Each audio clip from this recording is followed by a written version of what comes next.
Kehadiran ROG Phone 9 di Indonesia bikin iQOO 13 jadi makin menarik, bre. Gimana kagak? Di harga yang relatif sama, kamu cuma dapat ROG Phone 9 FE yang masih pakai Snapdragon 8 Gen 3. Sedangkan di iQOO 13, kamu udah dapat SoC terkencangnya Qualcomm saat ini, yaitu Snapdragon 8 Elite. Dengan RAM yang udah besar di 16GB LPDDR5X Ultra di kecepatan 9600 MB transfer per second. Dan storage-nya udah mantep juga di 512GB UFS 4.1. Sedangkan kalau kalian mau mencicipi Snapdragon 8 Elite di ROG Phone 9, kalian harus beli yang versi Pro-nya dulu. Dan harganya di 16 jutaan. Apakah gak heran kenapa iQOO 13 ini jadi makin menarik, bre? Cuma 11 jutaan loh. Udah dapet HP dengan performa gaming yang luar biasa mantap. Snapdragon 8 Elite di iQOO 13 sendiri dapet skor Antutu 10 yang cukup memuaskan sekitar 2,7 jutaan. Pakai monster mode tanpa cooler tambahan. Pas kita bandingin dengan HP lain yang pakai Snapdragon 8 Elite juga, iQOO 13 tertinggal 2,2% bre dari ROG Phone 9 Pro yang tanpa cooler juga. Tapi unggul jauh sekitar 29,6%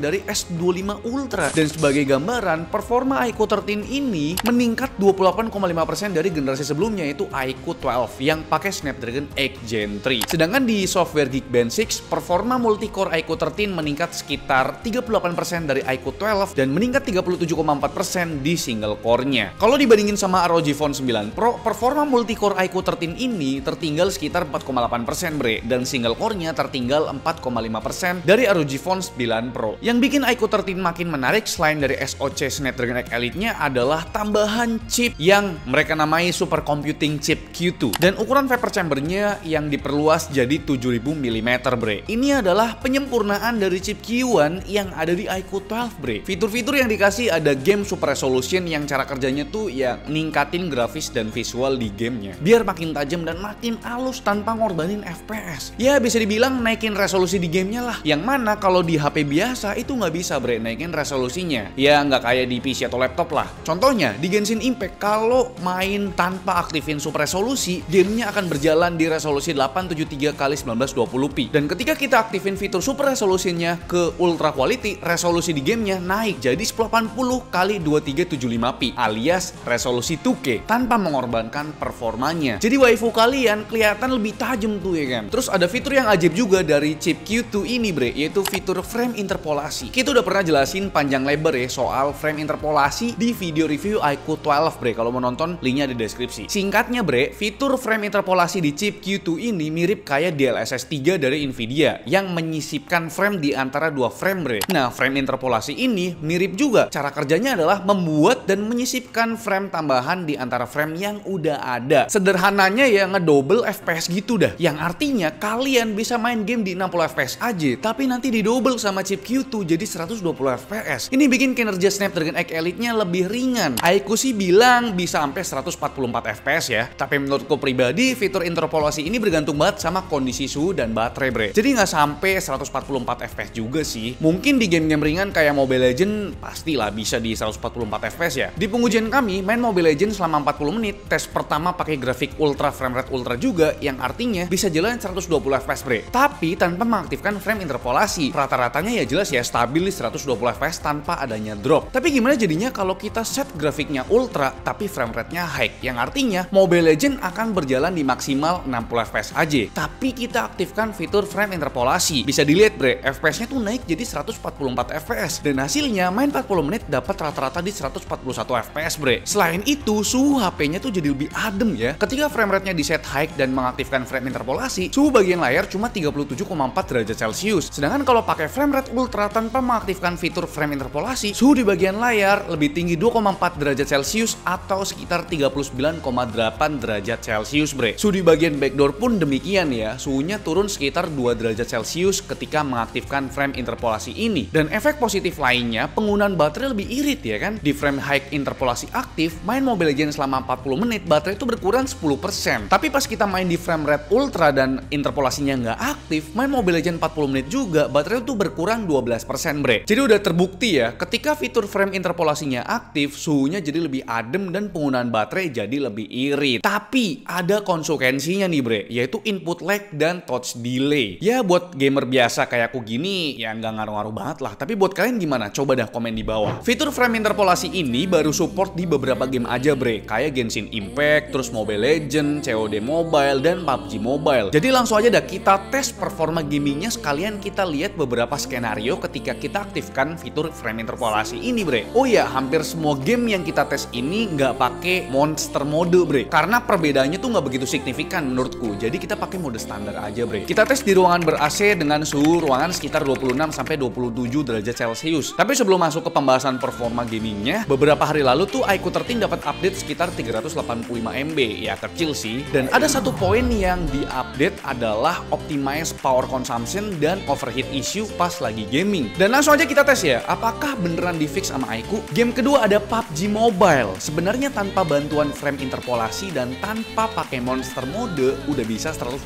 fps, bre. Karena framenya tuh udah kebuka di ultra extreme. Jadi tes pertama di PUBG Mobile kita nggak aktifin frame interpolasi dan super resolution, terus pakai mode balance aja. Main 1 jam rata-rata bisa dapet stabil banget di 114 fps, bre. Terus ada 3 gundukan karena lagi di lobby. Buat suhunya, main 1 jam di area layar sekitar 41,5 derajat Celcius dan di backdoor 40 derajat Celcius. Buat penggunaan baterainya, main 1 jam berkurang 18%. Berarti kalau main sampai baterainya habis sekitar 5 jaman lah. Di tes kedua kita coba main pakai grafik HDR dan frame rate-nya ekstrim alias cuma bisa 60 fps doang. Tapi kita aktifkan fitur frame interpolasi dan super resolutionnya ultra high quality. Dan hasilnya main 1 jam juga rata-rata FPS-nya stabil banget di 60 fps, bre, tanpa drop FPS. Dan ketika kita aktifin super resolusinya ultra high quality, bikin visual di game lebih imersif dan lebih detail lagi. Karena resolusinya itu naik dari yang tadinya 720 x 1584p naik jadi 80 x 2376p alias hampir 2K.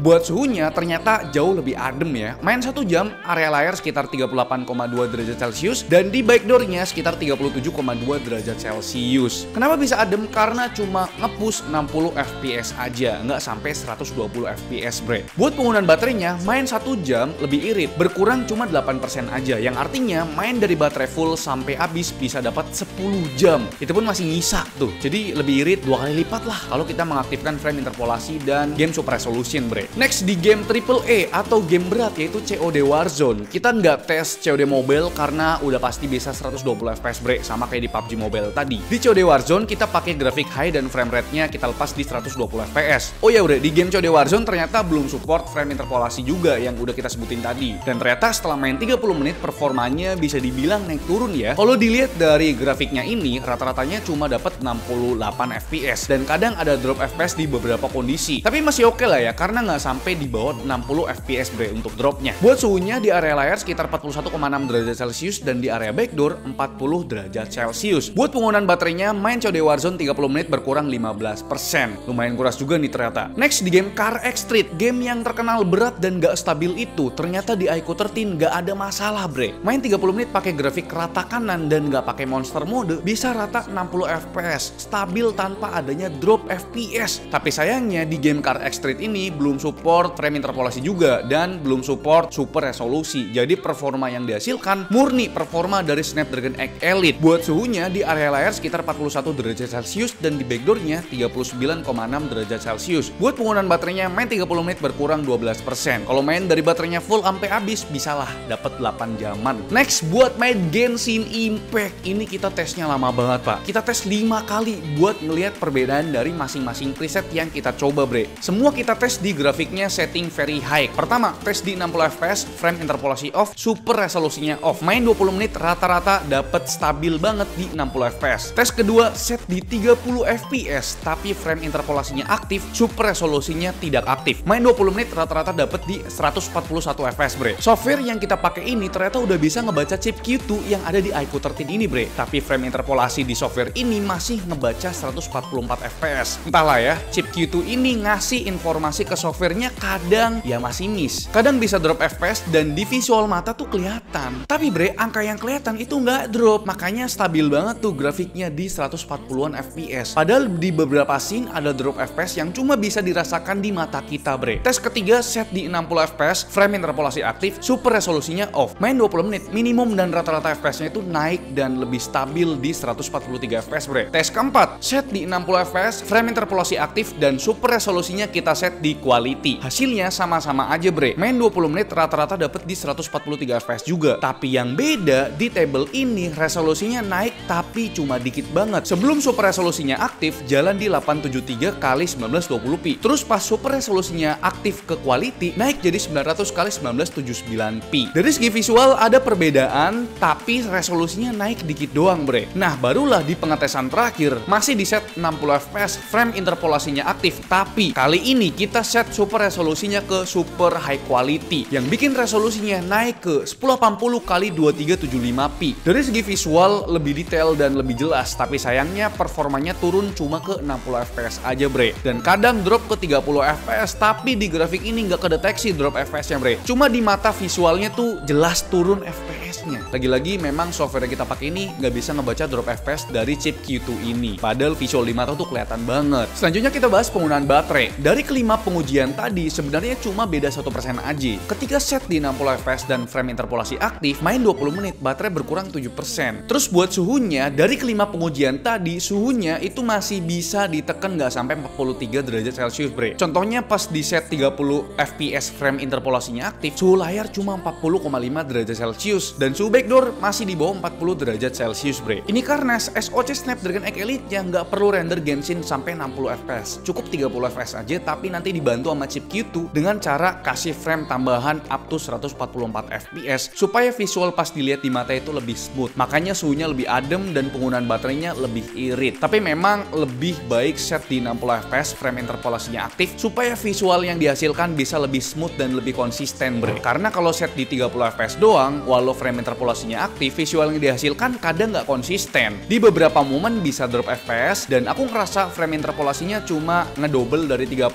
ke 60 fps aja bre, nggak sampai 144 fps. Game selanjutnya ini adalah game berat Wuthering Waves, tapi belum support frame interpolasi dan nggak pakai monster mode nih bre. Jadi performanya murni dari SoC-nya bre. Main 30 menit pakai grafik rata kanan ultra high dan dapat rata-rata di 54 fps. Dilihat dari grafiknya memang stabil ya. Naik turunnya tuh paling ke 54 fps, nggak sampai turun di bawah 50 fps bre. Jadi masih aman lah. Buat suhunya juga masih terjaga di 42 derajat Celcius di bagian layar dan 40,6 derajat Celcius di bagian backdoornya. Buat penggunaan baterainya, main Wuthering Waves 30 menit berkurang 12%. Game terakhir ada game ZZZ. Belum support frame interpolasi juga dan pakai grafik rata kanan. Main 30 menit dapat rata-rata di 59 fps. Tapi kadang di scene fight yang rame bisa turun sampai 45 fps bre. Buat suhunya di bagian layar sekitar 41 derajat Celcius dan di bagian backdoornya sekitar 39,8 derajat Celcius. Dan buat penggunaan baterainya, main ZZZ 30 menit berkurang 9%. Oke, sekarang kita masuk ke kesimpulan performa gamingnya dulu nih. Di Iquo 13 memang gokil sih ya performa gamingnya. Andai support gamenya itu untuk fitur frame interpolasinya lebih banyak. Saat ini cuma 4 game aja yang support frame interpolasi bre. Di sisi lain, aku pribadi salut sama suhunya. Iquo 13 berhasil ngehandle suhu supaya bisa lebih adem. Dari ke-7 game yang udah kita tes, gak ada yang tembus sampai 45 derajat Celcius bre. Dan perlu diingat, kita nggak pakai cooler tambahan buat ngetes gamingnya. Dan ada peningkatan dari generasi sebelumnya bre dalam menghandle suhu. Waktu tes Genshin Impact di Iquo 12, suhunya itu hampir tembus 44 derajat Celcius bre. Mungkin itu karakteristik dari Snapdragon X Gen 3 juga kali ya yang panas. Dan berkat penggunaan super computing chip Q2, baterainya tuh lebih irit dan suhunya bisa lebih adem. Tapi memang bre ya, visual di mata emang nggak bisa bohong. 120 fps murni dengan 120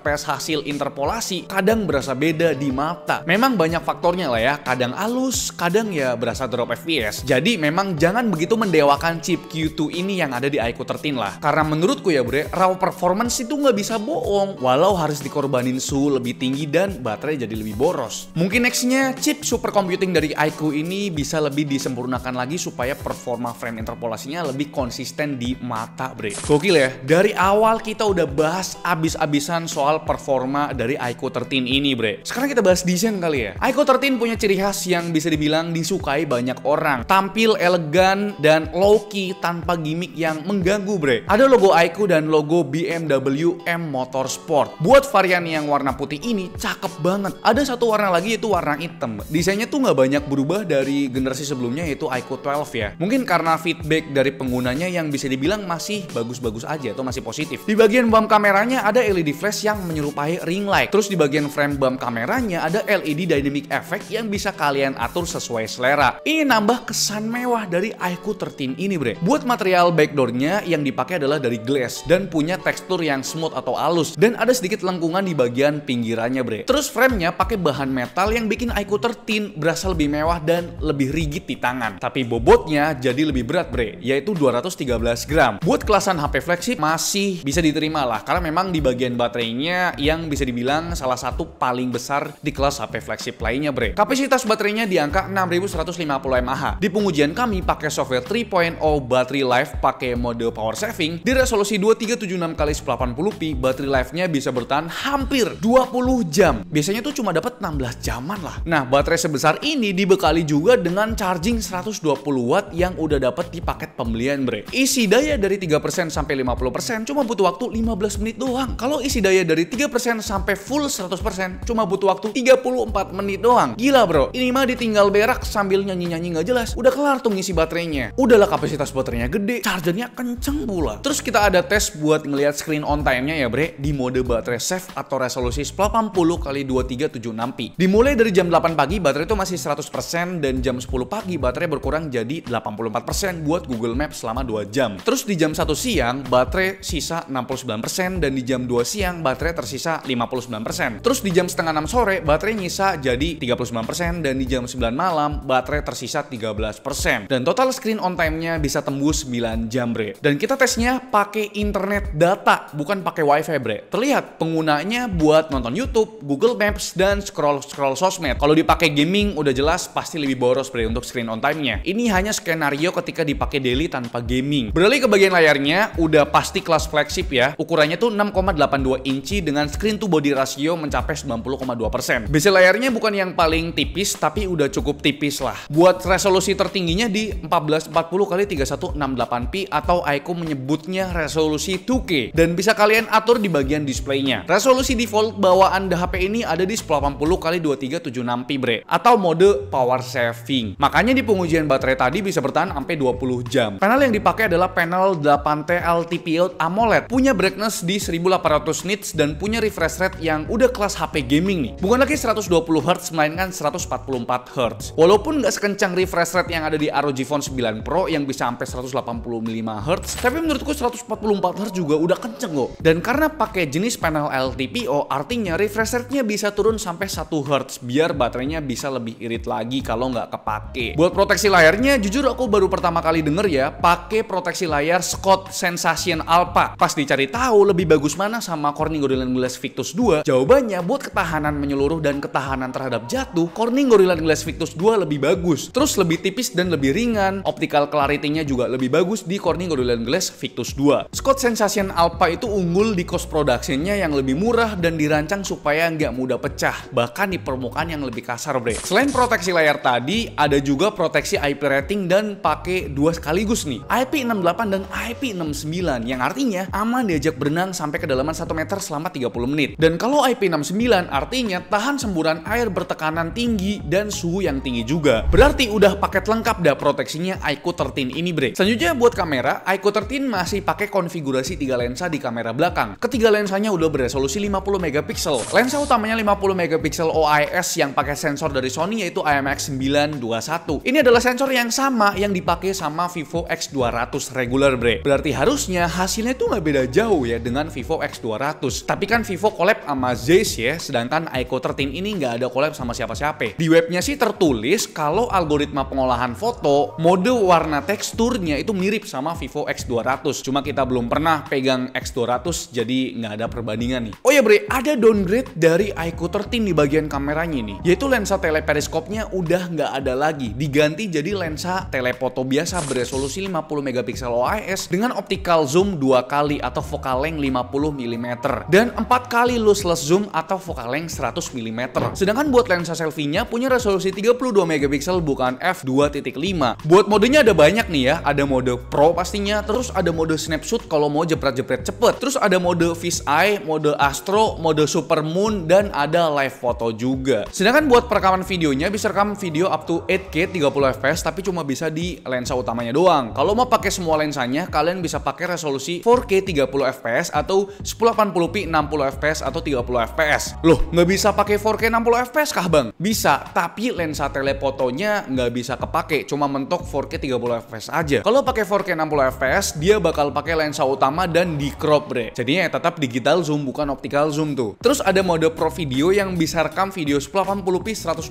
atau 240 fps, bre. Nah, yang menarik di Aiko 13 ini adalah di bagian lensa selfie selfie-nya karena udah upgrade bre. Bisa rekam video up to 4K 60 fps karena sebelumnya di iQOO 12 itu cuma mentok di 1080p 60 fps doang. Sedangkan di mode portrait video sayangnya cuma bisa rekam di resolusi 1080p 30 fps doang, mau di kamera selfie ataupun kamera belakangnya. Dan itu pun cuma bisa pakai lensa utamanya aja. Berikut untuk sampel videonya. Oke, ini adalah kualitas perekaman menggunakan kamera belakang di resolusi tertingginya yaitu 4K 60 fps di malam hari ya. Ini low light lah bisa dibilang, handheld satu tangan. Ada sedikit dut sih ya, tapi kayak jarang lah. Kita tes autofokusnya. Oke, oh, lumayan cepet sih ini sih. Tapi lagi-lagi ada dut-dutnya ya, kayak ngatur exposure-nya gitu. Sedangkan ini kamera depannya ya, sekarang ada upgrade, udah bisa 4K 60 fps ya. Tapi nggak tahu kenapa kayak udah aku matiin loh filternya biar nggak ada beauty-nya. Cuma kenapa kayak mukaku tuh mulus banget gitu loh, dan kayak pucet gitu pak. Jadinya kayak iya sih ada upgrade sih, udah bisa 4K 60, cuma kayak mukaku dipaksa banget gini. Gimana menurut kalian?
Terakhir kita bakal bahas fitur-fitur apa aja yang keskip atau mungkin belum disebutin bre. Pertama ada fingerprint ya, karena ini HP flagship, fingerprintnya udah pasti in display dan udah pakai teknologi ultrasonic. Lebih cepet, lebih akurat dan lebih responsif. Walau dalam keadaan jari basah masih bisa kebaca nih. Ada fitur always on display juga yang ternyata beneran always nyala. Terus speakernya udah stereo, USB Type-C-nya udah 3.2 Gen 1 yang support OTG dan bisa mirror ke PC atau laptop. Tapi nggak ada mode desktopnya bre. Terus ada fitur bypass charging buat urusan gaming, ada infrared blaster, terus ada NFC. Tapi sayangnya nggak ada lubang kesayangan kita semua yaitu jack 3.5 mm. Jadi cuma bisa ngandelin TWS aja atau pakai splitter jack 3.5 mm to USB Type-C. Tapi nggak apa-apa karena Bluetooth audio codecnya udah support aptX ataupun LDAC. Fitur AI juga ada bre, AI erasernya hasilnya udah bagus. Terus ada Gemini yang bisa search audio, circle to search-nya juga ada screen translator juga kalau misalkan kalian butuh. Nah, fitur terakhir ada split screen sampai 2 aplikasi dan fitur pop-up window. Ini berguna banget kalau misalkan buat nonton YouTube sambil buka aplikasi lain bre. Soalnya ada beberapa HP Android yang fitur pop-up window-nya nggak support sama aplikasi YouTube. Jadi menurutku sih itu berguna sih. Dan kira-kira itu dia ya untuk ulasan atau review lengkap dari kami mengenai iQOO 13 ini. Sekarang kita masuk ke kesimpulan. Dengan harga 11 jutaan, iQOO 13 ini udah pasti ngalahin HP-HP gaming yang beredar saat ini. Bahkan menurutku ROG Phone 9 Pro itu terlihat apa ya, bisa dibilang overpriced ya. Tapi ya nggak bisa dibilang gitu juga karena RAM yang dikasih oleh ROG Phone 9 Pro adalah 24GB LPDDR5X. Tapi menurutku varian yang 16GB RAM LPDDR5X Ultra dari iQOO 13 ini udah lebih dari cukup. Storage-nya juga udah UFS 4.1, kapasitasnya juga udah gede di 512GB. Tapi sayangnya nggak ada slot microSD tambahan. Gak tau kenapa di HP flagship slot microSD tambahan tuh dihilangin gitu loh. Menurutku ya ini adalah HP yang sangat worth it untuk dibeli. Di luar dari kekurangannya tadi, apalagi perekaman videonya kenapa nggak bisa 4K 60 fps di semua lensa. Karena menurutku ini adalah fitur yang krusial di HP-HP flagship bre. Tapi balik lagi, iQOO 13 ini memang fokus utamanya adalah HP performance gitu loh. Dengan kehadiran chip supercomputing Q2 ini, menurutku ini jadi deal breaker lagi ya. Dan kalian perlu tahu ada HP dengan tambahan chip juga yaitu Poco F7 Ultra yang sayangnya masih belum tahu kabarnya apakah bakal masuk Indonesia atau enggak. Kalau misalkan bakal masuk Indonesia, iQOO 13 punya pesaing yang sepadan, yaitu Poco F7 Ultra yang punya chip tambahan juga yang sama dengan iQOO 13 ini, bre. Tapi gimana menurut kalian dengan harga 11 jutaan ini udah dapet HP dengan performa monster, Snapdragon 8 Elite dan kamera yang lebih dari cukup menurutku pribadi. Apakah kalian bakal nunggu Poco F7 Ultra? Coba komen di bawah. Like video ini kalau kalian suka, dislike kalau kalian jelek banget, dan jangan lupa untuk tekan tombol subscribe yang warna merah karena bukan warna putih lagi tapi kebalik, bre. Saya Alvin selaku si channel mengucapkan terima kasih. Sampai jumpa di video selanjutnya. Bye bye.